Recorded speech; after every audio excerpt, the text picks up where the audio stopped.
necessarily unbiased, but our friends and our loved ones, and we go on social media, we see the signs, and we're like, oh my gosh, those are the signs of my relationship. The first thing you will hear is leave, run, don't stay.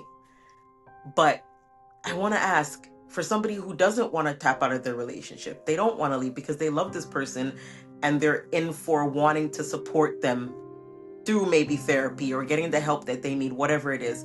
What advice would you give to them? I would talk about it and ask to get some help.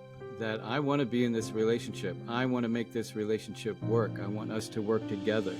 So we could go to a coach or therapist, or maybe it's within your, uh, religious community or whatever. But seek some objective help versus going to your friends, because like you said, they're kind of invested in you, and they're going to tell you all these things, but they're not living with, your partner, right? So they don't really know the full story. And if, yeah, if all these things are happening and you talk about it, and he says, "Nah, I'm not going to do that," we're all right, we don't need any help, or just denies it and all that, then you don't have a whole lot to work with. But just to leave, throw the baby out with the bathwater just because you see a red flag, doesn't necessarily mean the relationship has to end.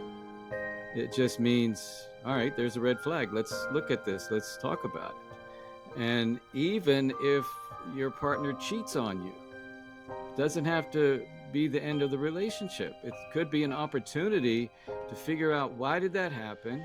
And if the partner who cheated feels remorseful and is willing to make the relationship work, and the one who's cheated on gets to ask questions, gets to get clarity on what happened, and be, totally transparent with everything, then that can be the basis. And I've seen it happen for the relationship to grow. But we're so quick, to just, nope, kick them to the curb and that's it, without giving it a shot. But if you're not getting anything back, then maybe it is time to move on.